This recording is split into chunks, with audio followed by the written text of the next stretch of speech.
이스라엘이 광야 생활을 통해서 시내산에서 계명을 받으면서 생겨난 것이 레위 지파 중에 아론의 계통에서 제사장이 세워지는 일이었습니다.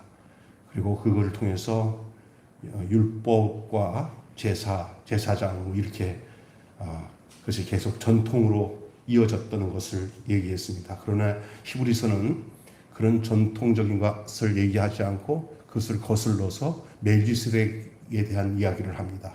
오늘 본문에는 그 멜기세덱 같은 이가 있다고 하는데 우리는 이 본문을 보면서 그 멜기세덱 같은 한 분이 누군지를 압니다. 바로 레위 지파, 아론의 지파에서 난 분이 아니라 유다 자손으로서 오셨기 때문에 전혀 다른 멜기세덱과 같은 별다른 한 제사장이 일어나는 걸 보니 더욱 분명하도다 하고 16절에 말씀하고 있죠. 누굽니까?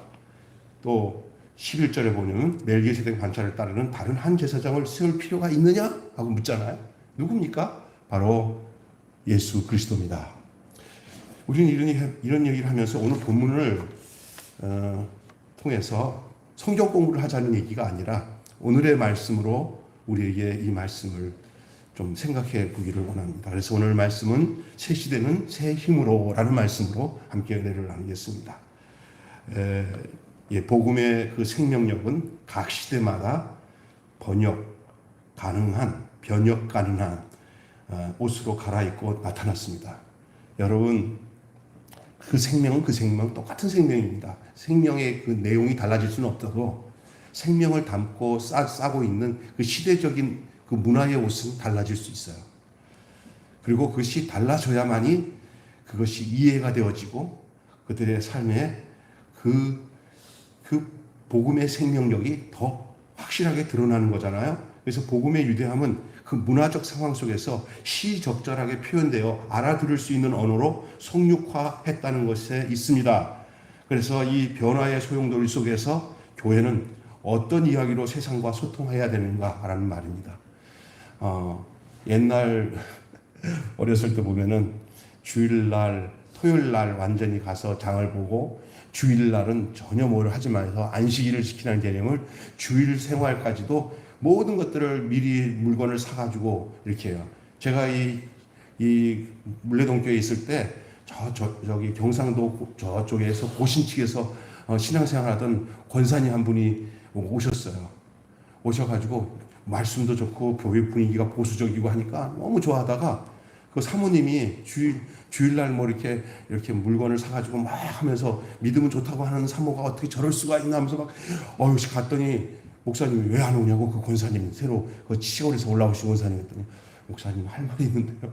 이 교회가 주일날 물건을 사고 팔고 주일날 식당에서 뭘 먹는 것 때문에 시험 들었다고 그러더라고요. 근데 그분 입장에서 제가 고신척에서 완전히 꼴보수라고 하죠. 그래서 얼마나 철저하게 지키는 그 이름이 김훈남 권사예요. 김훈남 권사.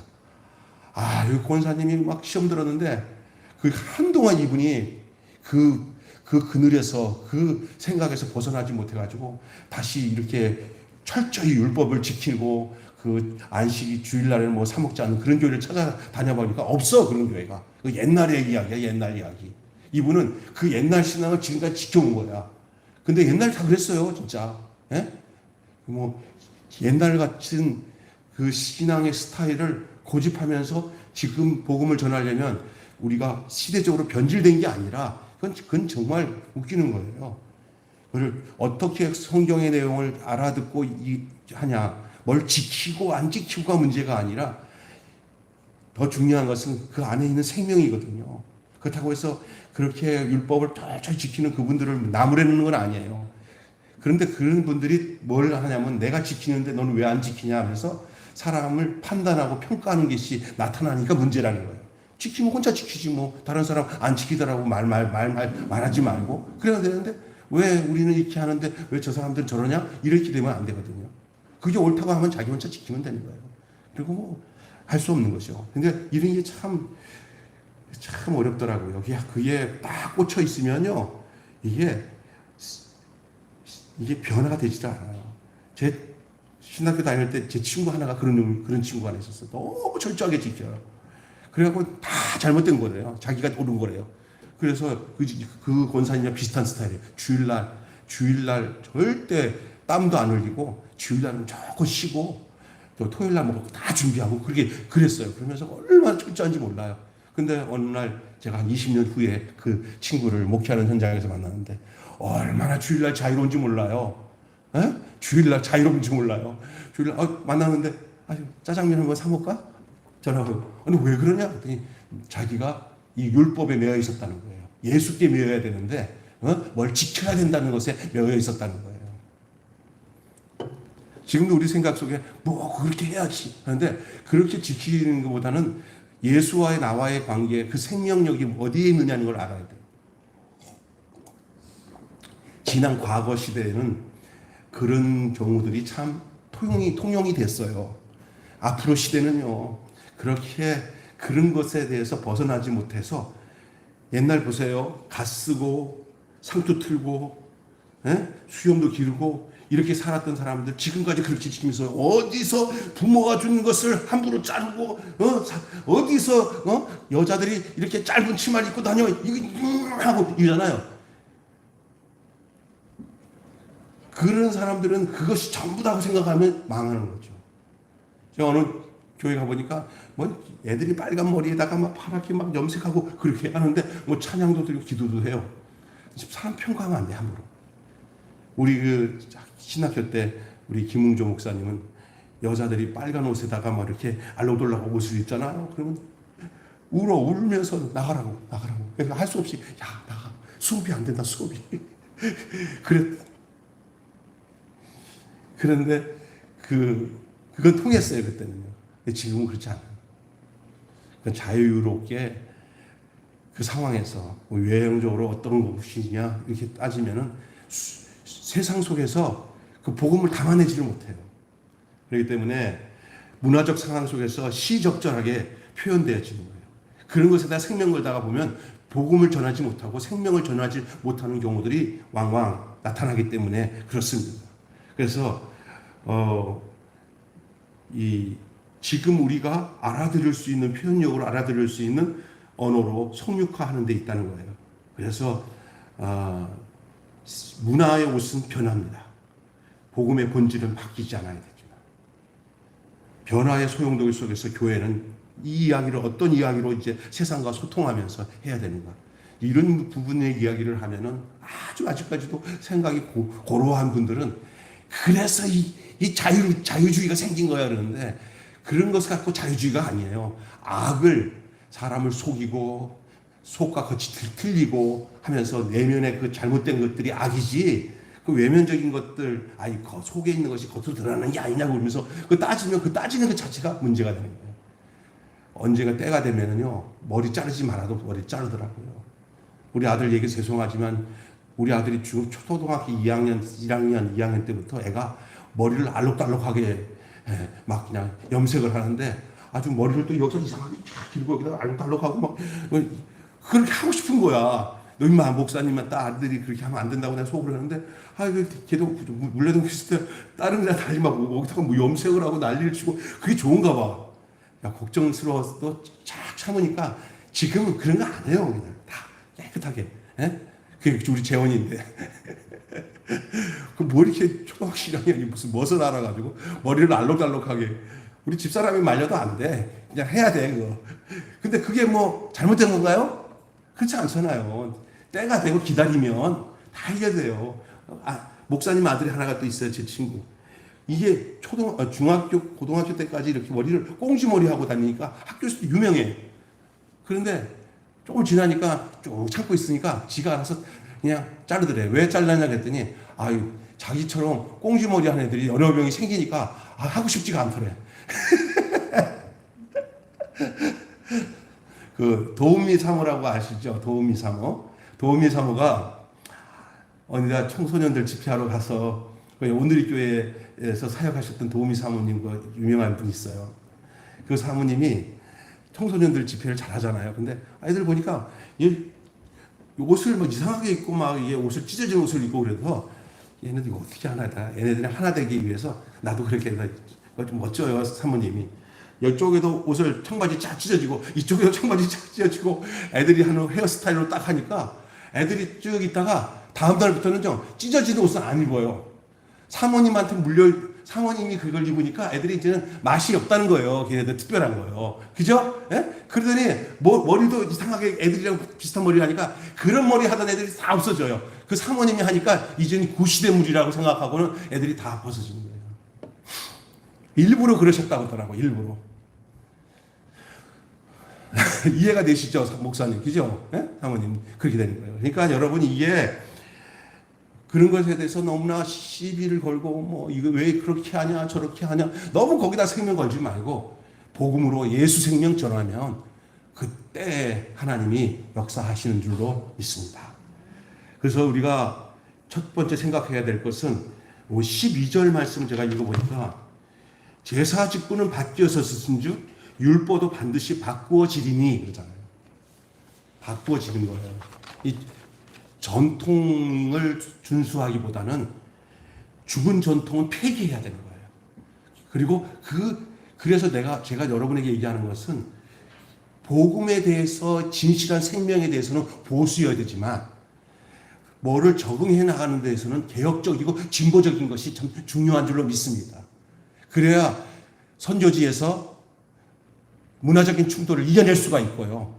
세대적인 충격도 이겨낼 수 있어요. 문제는 관점을 복음에다가 둬야 돼. 복음에다가.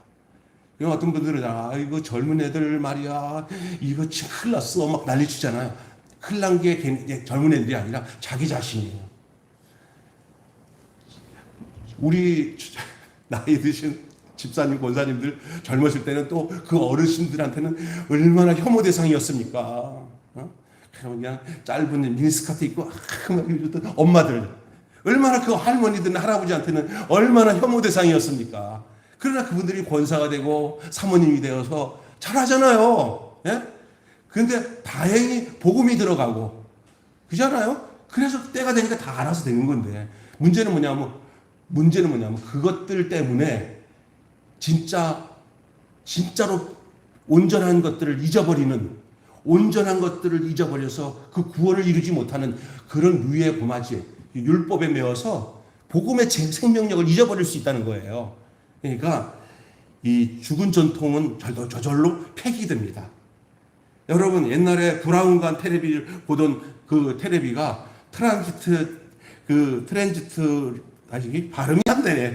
그걸로 바뀌어지니까 조그매지면서 더 잘 되잖아요. 그러니까 브라운관은 없어졌어요. 요즘에는 이 트랜지트 그걸로 된 것들 이렇게 된 것들은 또 그것도 폐기돼 버리고 이제는 정말 여러분 근데 요즘은 디지털도 아니야. 더 작은 거로 더 확실한 거로 바뀌어지잖아요. 가면 갈수록 바뀌어진대. 근데 끝까지 무슨 이유가 있어서 그게 취미고 그것을 옛날 것이 좋은 거야. 그렇게 일부러 지키는 사람 빼놓고 그거 지키고 있으면 그 크다란 여러분 지금 우리가 쓰고 있는 요만한 칩 하나가 옛날에는요 이 예배당 크기의 기계로 그것이 움직였어요. 처음 컴퓨터 나왔을 때 그 컴퓨터 크기가 지금 우리 교회 예배당만 했대요. 예배당만 했어요. 기능도 별로 좋지도 않았는데 지금은 그것이 전자칩으로 요만하게 축소돼가지고 들어와가지고 여러분 저 핸드폰 저기 하나가 컴퓨터예요. 컴퓨터 중에 최고 컴퓨터예요. 여기 카메라가 들어가 있고요. 다 들어가 있어요. 이게 있으니까 그동안 무겁게 쓰던 모든 카메라나 여러분 저기 여러 가지 마이마이 애들 끼고 이렇게 하는 거 있잖아요. MP3 필요 없어요. 이게 다 전통 그거 다 폐기하잖아요. 갖고 있어봤자 쓰레기예요, 쓰레기. 사실은요 저쪽에 달려 있는 저기 카메라 저게요 저 몇백만 원짜리인데 지금 내가 왜 안 버리냐 그냥 잘 되지도 않아서 그냥 달아놨는데 사실은 살 때 저게 600만 원 700만 원짜리인데 얼마 전까지 요거 핸드폰 요거보다도 저게 기능이 더 안 좋아서 저거는 폐기할 거예요. 폐기해야 돼요. 쓰레기예요, 사실 쓰레기. 얼마 전까지 600만 원, 700만 원짜리예요. 저희 우리 단체에서 저거 샀는데 나보고 저거 김 목사가 쓰라고 해서 맡겨놔서 비싼 걸 아니까 내가 올려놨는데 그 화질이나 기능이나 요거 핸드폰만도 못해. 그러면 저런 것들은 다 이런 게 나왔는데, 새 것이 나왔는데 저거 죽자사자 붙잡고 이것은 내가 돈 주고 샀으니까 그럴 필요가 하나도 없는 거예요. 지금 말하자면 죽은 전통이에요. 죽은 전통. 시대는 변해서 쓸모가 없는 거예요. 지금 있는 이 핸드폰이 더 기능이 좋으면 이걸 써야 되는 거예요. 저건 팩이에요. 그때는 그게 필요했어요. 그래서 써야 되는 거예요. 그러나 지금은 그보다 더 좋은 새 시대의 새 힘으로라는 제목이 지금 뭔지 이해가 되겠어요? 새 시대의 새 힘으로. 생명을 주는 것이 성령이지 낡은 전통의 답습과 건조한 교리의 앵무새 같은 반복이 아니다는 얘기예요. 기독교 신앙에 대해서 30년 전에 통했던 설명서로 오늘을 그것으로 반복한다면 그것은 게으르고 무능한 죄악입니다.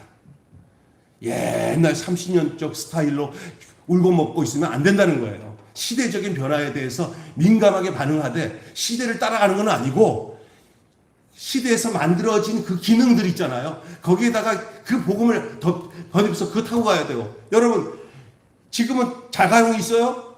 그죠? 자가용 타고 다니면 그냥 부산도 비행기가 있어요. 비행기 딱 하고 가면 집사람 50분 만에 여기 왔어요? 근데 아니야.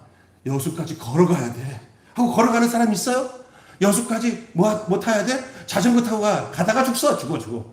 그럼 폐기되는 거예요. 지금의 기능으로 써야 되는 거예요. 근데 우리는 그것 자체를 어떤 식으로 공격을 받는지 알아요? 그거 죄악이야. 우린 전에 했던 대로 해야 돼. 이렇게 하거든요.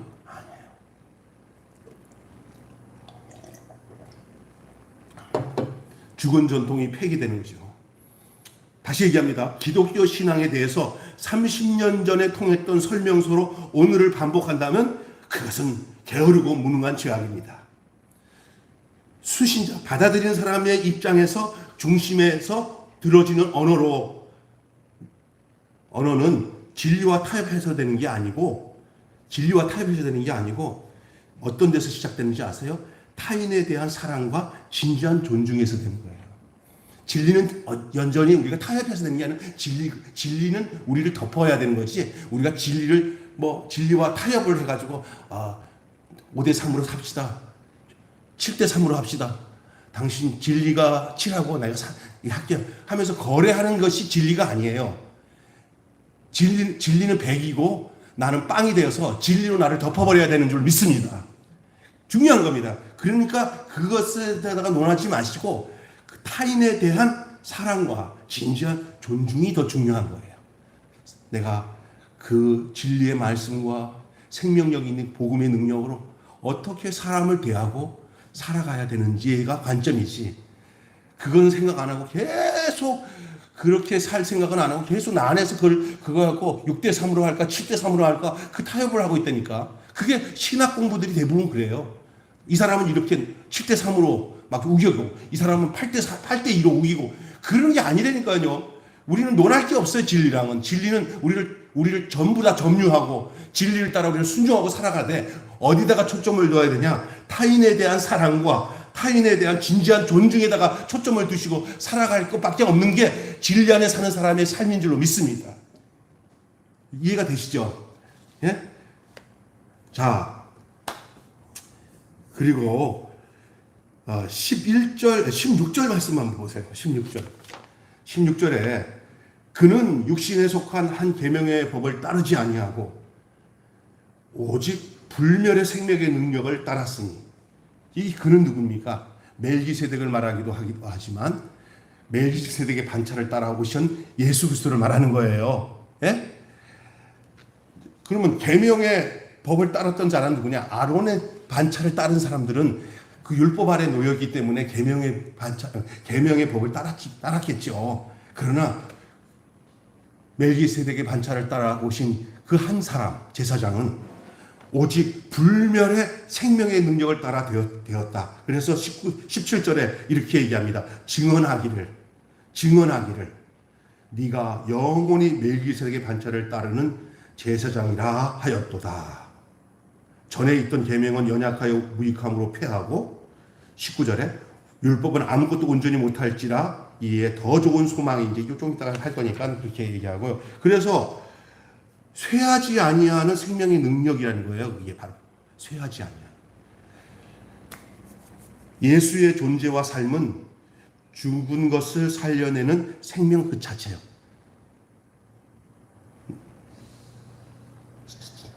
나는 부활이요 생명이네. 무릇 살아서 믿는 자는 영원히 죽지 아니라. 죽어도 다시 살겠고 또 무릇 살아서 믿는 자는 영원히 죽지 아니라. I am, 나는 부활이다. 나는 생명이다. 이것이 예수님의 존재예요.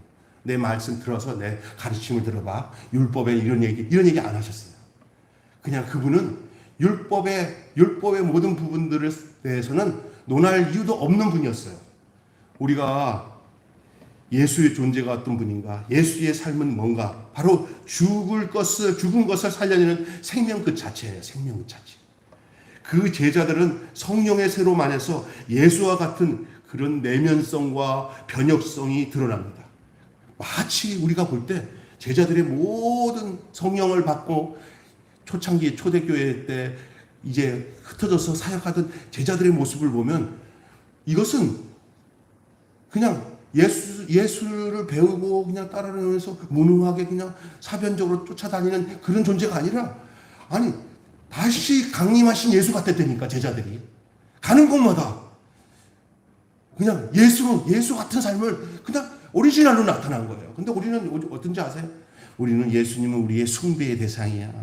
우리는 예수를 바라보면서 우리는 위로를 받고 보살핌을 받고 이렇게 살아가는데, 이 초대 이들의 생명의 변혁의 역사를 내면 속에서 변혁성을 드러냈던 제자들은 이미 그 예수가 그 사람의 영혼 속에, 그의 인생 속에 들어와서 그들의 인생을 예수가 주장해서 또 다른, 그래서 빌라도의 그 보고서에 보면은 이런 로마 황제에게 보는 빌라도의 보고서에 이런 보고서가 있다고 그랬잖아요. 한 예수를 죽였더니 뭐 열두 예수가 아니라 수많은 예수가 드러나서 예수와 같이 사는 놈이 한 놈이 아니더라고. 그냥 이랬다는 건데, 오늘은 우리는 어떻습니까? 그거는 우리는 죄야. 우리 예수님은 우리가 믿어주는 분이지 우리 안에 사는 분이 아니야. 여러분이 예수를 믿는 게 예수가 내 안에 사는 분으로 와서 내 인생의 삶을 완전히 송두리째 그의 생명으로 우리를 이끌어가는 삶인지, 아니면 내가 믿어줘야 될 분으로 예수를 믿는지를 생각해 보시길 바랍니다. 오늘 이게 예수와 같은 그 내면성과 변혁성이 제자들에게는 드러났다는 거예요. 하나님과 내주하는 존재의 친밀함은 죽어가는 모든 것에 대한 연대와 참여로 나타나는 거예요. 이것이 개인적인 생명력만 나타나는 게 아니라 서로 함께 뭉치기만 하면 더 큰 생명력을 드러내는 교회 공동체 안에 흐르는 성령의 역사하셔서 그 생명력이 드러나는 그런 역사가 바로 쇠하지 않은 생명의 능력에서 나타나는 것이죠. 예? 그래서 생명은 개인과 사회를 온전케 하는 거예요. 어떤 지식을 전달해가지고 어떤 뭐를 몰랐던 것을 깨달아가지고 지식의 그 사상을 공유하고 있는 그런 개념도 굉장한 능력이에요. 그런데 그런 것보다도 차원이 다른, 이건 생명으로 역사되는 것이죠. 16절을 한번 다시 제가 읽어볼게요. 그는 육신에 속한 계명을 따르지 아니하고 오직 불멸의 생명의 능력을 따라 되었다 그랬어요. 불멸의 생명의 능력을 따라 되었다 그랬어요. 쇠하지 않은 생명의 능력으로 되었어요. 생명은 개인과 사회를 온전케 합니다. 마지막 중요한 사실은 19절의 말씀이에요. 19절 한번 읽어볼게요.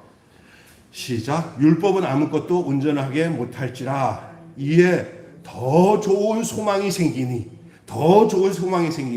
이것으로 우리가 하나님께 가까이 가느니라. 사실 율법을 주어진 것들은 제사법으로, 그 레위기에도 그렇고 제사법으로 양을 잡고 희생제사를 드려서 하나님 앞에 그 죄 문제를 다루면서 성결하기 위해서는 피를 흘려야 되는 그런 제사법을 가지고 율법적 차원 속에 담겨진 그 뜻도 하나님과 교제하기 위해서, 죄된 인간이 희생의 제물을 통해서 그 죄가 하나님의 진노를, 그 희생 제물이 하나님의 죄에 대한 진노를 거둬가게 하고 대신 속죄시켜서 하나님 앞에 나아가게 하기 위한 것이 제사제도예요. 그 안에는 그 율법이 바로 그런 면에서 시작되긴 해요.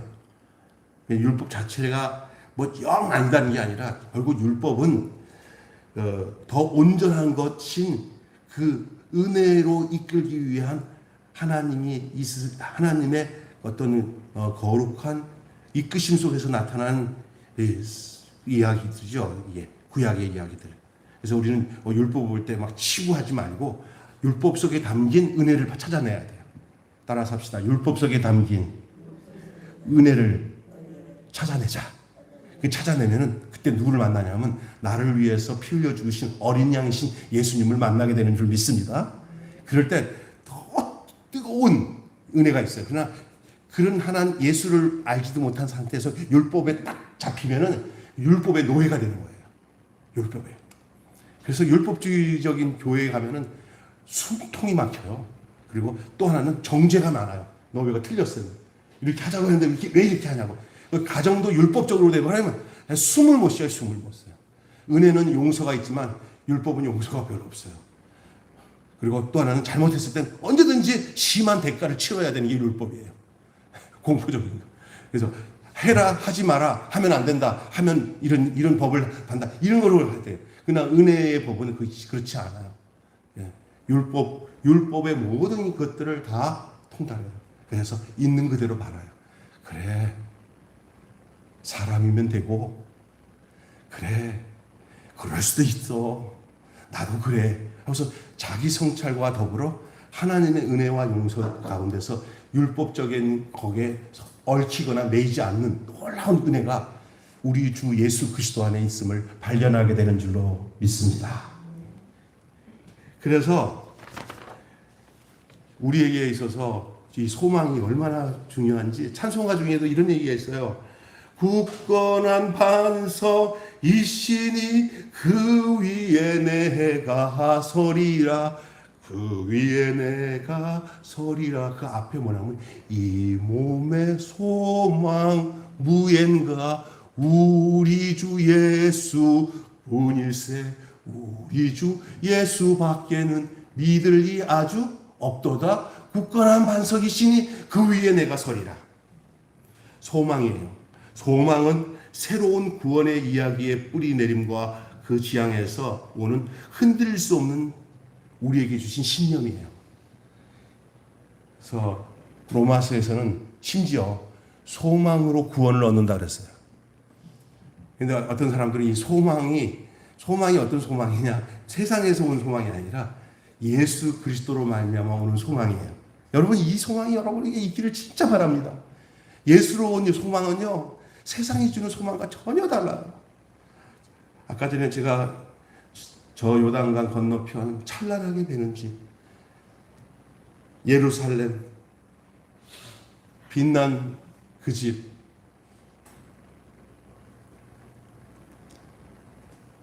우리에게 이 그리스도로 말미암아 온 이 하늘나라의 소망 그 소망은 이렇게 정의할 수가 있어요. 다스림이에요. 다스림. 하나님 나라는 이렇게 표현하는 게 정확합니다. 그의 다스림, 그의 통치.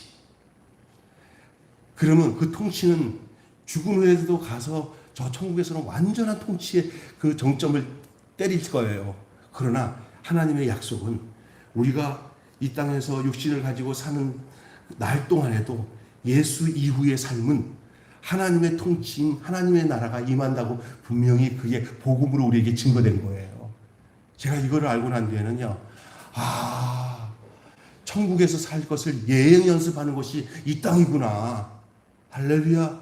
그래서 통치를 잘 받으시기 바랍니다. 마귀에게 통치당하지 말고 하나님께 통치를 당하는 하나님의 나라가 되시기를 바랍니다. 아멘. 그게 하나님의 백성이에요.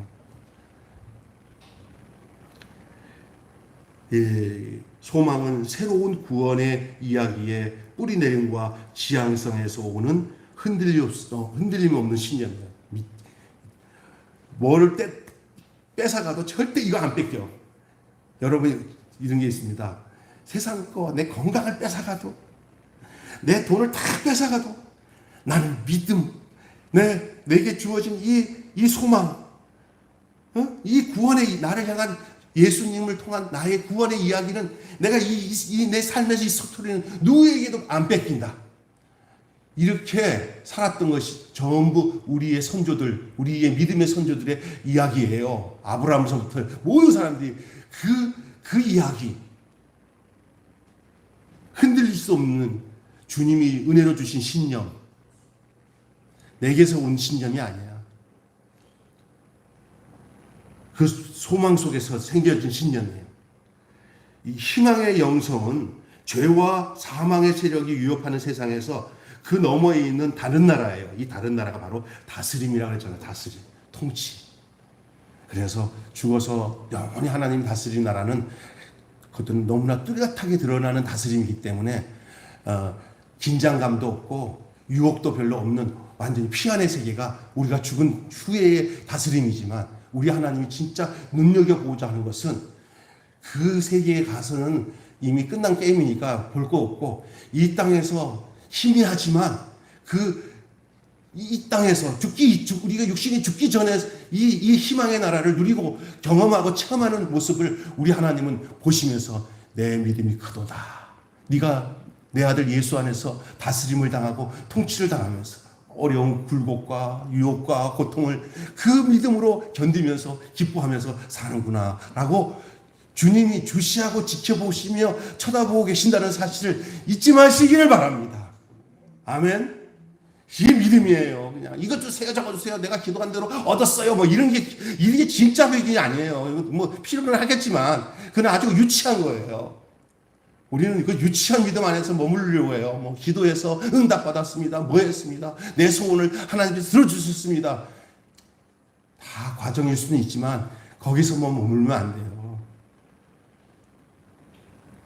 다시 얘기합니다. 희망의 영성은 죄와 사망의 세력이 위협하는 세상에서 그 너머에 있는 그 다른 나라, 뭐야? 다스림. 그 이야기를 보는 힘이에요. 우리의 힘은 거기에 있어요. 새 시대에는 새 힘으로요. 결론 맺고 마치겠습니다. 우리 서 목사님 발가락 부러진 거 수술해가지고 빨리 집에 보내셔야 내가 속이 편합니다. 하나님 없는 예배와 사역으로 텅 빈 공간을 성찰 없이 살았어요. 저는요, 생각 없이 사는 것, 다시 말해서 깊이 내 내면이나 하나님과의 관계를 생각 없이 내 멋대로 사는 게 죄예요. 그래서 그냥 내버려둬, 내가 원하는 대로 구하고 믿고 살 거야. 그거 안 돼요. 세상에도 법칙 없이 살다가는 망하지만 우리의 모든 근거가 우리에게서 나온 게 아니라 주님과의 관계 속에서 오는 거예요. 의가 뭡니까? 관계예요, 관계. 생명이 뭡니까? 관계가 형성되지 않으면 그 관계 속에서 생명의 물이 흘러 들어오지 않아요. 관계가 끊어져 버리면. 관계가 붙어서 표도나무 가지에 포도 원줄기에서 그 영양분이 잘 들어가면 바른 관계예요. 할렐루야? 근데 그게 끊어진 상태에서는 소용이 없잖아요. 나와 하나님과의 관계. 그 관계 속에서 내가 내 안에서의 삶을 살펴보는 거예요.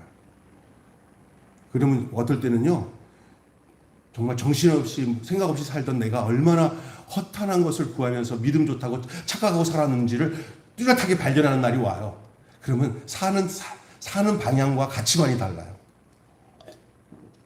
심지어 목회자 같은 경우는 메시지가 달라져요.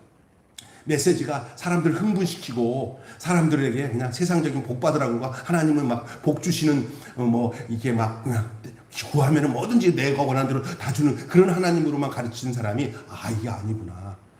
하나님이 내 뜻대로 도와주는 분이 아니라 내가 하나님 뜻대로 사는 것이 방법이구나. 내 뜻에다가 하나님 뜻을 맞추는 게 아니라 하나님 뜻에 내 뜻을 맞추는구나. 이것을 알게 돼요. 이게 진짜 복음으로 들어가는 거예요. 그래서 고난이 오고 역경이 와도 흔들림이 없이 도리어 더 견고한 하나님의 은혜를 경험하게 되는 거예요. 그래서 예수님이 걸으셨던 그 발걸음 한 발걸음이 내 발걸음이 되고, 예수님이 생각하고 살았던 그 생각들이 다 내 생각이 되도록 하나님이 이끄시는 것들을 조금씩 느끼면서 성숙해져 나가는 거예요. 그게 중요한 거예요.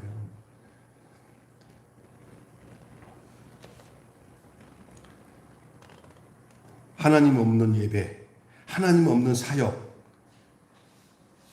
그 텅 빈 공간을 성찰 없이 왔다 갔다 해서는 안 된다는 거예요. 소망의 상실은 가공을 할 만한 파괴력을 갖고 있습니다. 우리를 멸망에 빠뜨리는 죄보다는 그게 뭔지 아십니까? 절망이에요, 절망. 죄보다 더 무서운 게 절망이에요. 그래서 키에르코고는 절망은 죽음에 이르는 병이에요. 그래서 죄를 지었을 때는 안 죽어요. 그러나 절망에 빠지면 자살하고 죽어요. 믿습니까?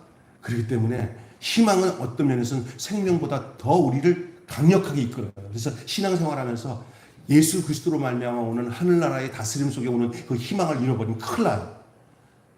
내 욕구로서 오는 희망은 진짜 희망 아니에요. 예수로부터 오는 희망이 진짜 희망인 줄로 믿습니다. 이 세상에 눈에 보이는 것들은 있고 없고 하다가 희망을 다 송두리째 가요. 돈에다가 희망을 건 사람이 돈이 싹 없어지잖아요. 그 죽어요. 그죠? 건강에다가 마음을 두고 있는데 건강이 사라지잖아요. 죽어요. 어느 여자를 사랑하다가 그 여자가 배신해서 가잖아요. 살 의미가 없다고 죽어요. 그거는 눈에 보이는, 그게 웃기는 거잖아요. 근데 그 모든 것들을 다 뛰어넘고도 죽음을 이기고 그 절망을 이길 수 있는 유일한 희망은 바로 희망의 영성이 바로 뭐냐? 그게 그리스도 안에서의 주께서 우리를 다스리시는 하나님의 나라가 되는 거예요. 그래서 찬송 중에 주 예수보다도 뭐 한 게 없네? 그냥 말로만 찬양으로 하면 안 돼요. 주 예수보다도 귀한 것이 없는 것은 내 자녀보다도 예수님이 더 귀하고 내 물질보다도 주님이 더 귀해야 그 귀하신 주님이 나를 어떤 환경에서도 나를 지키신다는 거예요.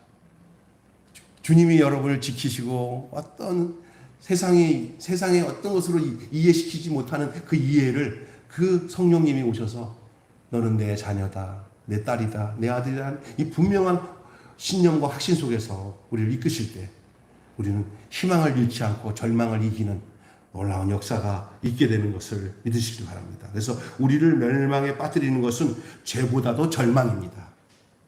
그럼 절망에서 벗어나는 것은 희망의 영성을 소유하는 거예요. 하나님께 소망을 둔다는 것이 바로 그거예요. 하나님께 소망을 두는 거예요. 절망 저 넘어 그 다른 세상을 상상하고 열망하는 거예요. 그래서 저는 있잖아요.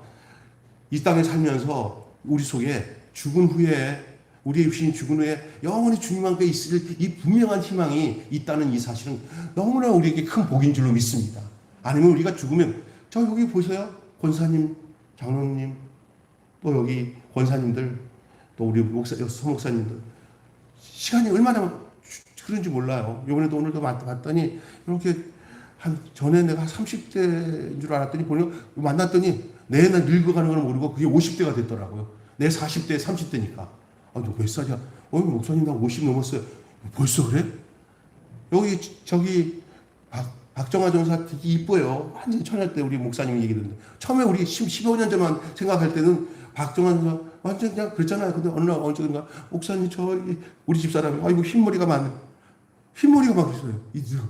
아이고 우리가 이제 자주 보니까 모르지만 이게 얼마나 빨리 흘러가는 거. 이제 저는 아까 전에 우리 집사람이랑 아침에 서목사님 안 계시고 병원에 가 계셔가지고 없고 집사람 없고 오늘 아침에 우리 장로님이랑 우리 장금호 권사님이랑 저랑 셋이 예배를 드리는데 어떤 생각이 드냐면 이 두 분이 없으면 내가 무슨 답으로 사나. 그래갖고 두 분 모시고 그냥 예배를 했는데 하나도 불편함이 없어요. 하나님 내가 진짜 기도한다니까 하나님 저를 위해서라도 새벽 예배 계속 드릴 수 있도록 장권사님 우리 김병선 장로님 하나도 늙지 않고 아프지 않고 그냥 100세까지 아니야 120세까지 살게 해주세요. 뭐라고요?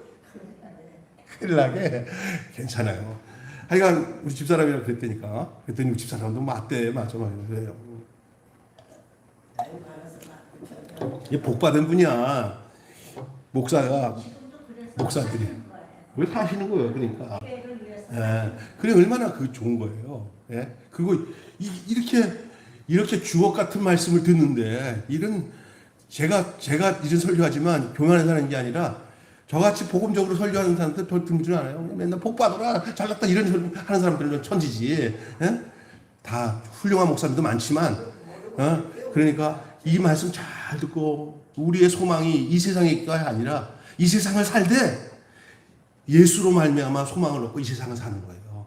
세상 안에 살지만 세상을 사는 힘이 세상에서 오는 게 아니라 나의 다스림을 나를 다스리시는 그 분은 바로 성령님이에요. 그 예수의 영이 그 생명이 나를 다스리는 거예요. 그게 우리의 소망이에요. 이 땅에 사는 소망. 하나님께 소망을 둔다는 것은 절망 너머의 다른 세상을 상상하고 열망하는데 한마디로 마치겠습니다. 우리는 어떤 수준의 생명력이어야 세상에서 구원을 줄 수 있을까? 이 질문 앞에 중요한 것은 온전한 것이 온전한 구원을 이루어요. 온전한 것이 온전한 구원을 이루어요. 이 말은 뭐냐? 그 온전한 것을 논할 수 있는 유일한 분은 이 세상에 사람에게는 없어요. 하나님이 온전하게 준 사람이 있어요. 당신 자신이 이 땅에 육신의 몸으로 오신 분이 온전한 분이에요. 그래야 우리를 온전하게 구원할 수가 있어요. 그래서 온전한 것이 뭐를 준다? 온전한 구원을 줄 수 있어요. 그러면 온전한 구원이 안 되는 것은 뭐냐? 온전한 것을 하지 않으면 온전한 구원이 없어요. 이 말은 예수로 말미암아 온 구원이 진짜 구원이에요. 그러니 그 소망을 잃지 마시고 우리의 모든 시작과 과정과 끝이 예수로 인해서 사는 삶이 되시길 바랍니다. 돈이 우리의 힘이 아니고 옛날 살았던 내 방식이 힘이 아니라 지금도 변함이 없고 회전하는 그림자도 없는 그 예수 그리스도, 내 속에서 늘 변치 않고 영원히 살아계신 그 예수 그리스도의 생명이 나를 이끈다는 거예요. 그것이 온전한 구원이에요. 예수로 말미암지 않는 것은 구원이 아닙니다. 예수 이름 자체가 저희를 자기 백성에게 죄에서 구원할 자이라고 했어요. 우리가 바로 거기에 해당되는 자고, 이 땅에 살아가면서 그걸 내가 믿어, 내가 알고 있어라가 아니라 그 예수로 말미암아 인생을 살아가는 것이 우리의 삶의 진정한 희망이요 삶인 것을, 그리고 그 삶 속을 살면요, 살아도 주를 위해, 죽어도 주를 위해, 살아 죽으나 주의 것이고, 그리고 어느 날 정말 육신의 삶이 하나님이 우리에게 주어진 사역이 다 끝날 때 우리가 아무런 고통 없이 주님 안에 들려서 영생 복락을 누리는 것이 우리의 진정한 희망으로 나타나는 줄로 믿습니다. 암울하고 어두운 시대 속에 예수 그리스도가 주시는 그 은혜와 축복과 희망이 여러분 속에 충만하기를 축원합니다. 기도하겠습니다. 오늘 새 시대는 새 힘으로라는 말씀으로 함께 은혜를 나누게 해주심을 감사합니다. 우리가 어떤 수준의 생명력이어야 세상에서 구원을 줄 수 있고 누릴 수 있는가? 바로 온전한 것이 온전한 구원을 이룬다고 말씀하셨습니다. 하나님 아버지, 우리에게 진정한 구원은 굳건한 반석이시니 그 위에 내가 서리라. 이 몸의 소망 위엔가 우리 주 예수밖에 없네. 우리에게 있어서 이 땅에서 당신의 나라와 그 뜻을 이루고 우리가 주님안에서 온전한 통치와 다스림을 당하는, 그게 우리의 진짜 희망인데 우리가 거기서 벗어나서 우리 스스로가 쓰러지면서 답을 모르고 살아가는 인생들이 많은데, 우리는 이제는 우리가 왜 살아야 되고 어떻게 살아야 되는 답을 예수 안에서 주셔서 예수 그리스도와 엮여서 평생 살아가는 축복을 얻은, 생명 싸기에 쌓여서 살아가는 하나님의 권속이 된 것 얼마나 감사한지 말로 다 할 수가 없사옵나이다. 하나님, 이 은혜를 기억하면서 우리의 남은 한 날 한 날을 복되게 희망차게 주 안에서 살아가는 우리 사랑하는 매일교회 성도들 다 되게 하여 주시옵소서. 우리 주 예수님의 이름으로 기도하옵나이다. 아멘. 찬송가 488장 한 장 부르시고 주기도문 마치겠습니다. 찬송가 488장.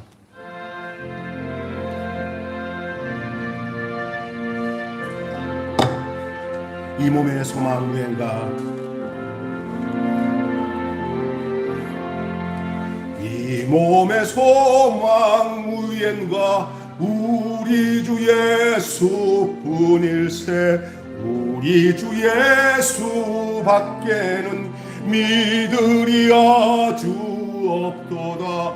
주 나의 반석이시니 그 위에 내가 서리라. 그 위에 내가 서리라.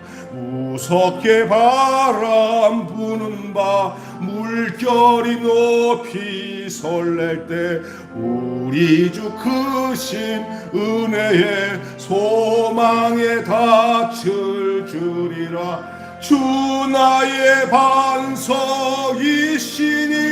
그 위에 내가 서리라. 그 위에 내가 서리라. 세상에 믿던 모든 것 끊어질 그날 되어도 구주의 언약 믿사와 내 소망 더욱 크리라.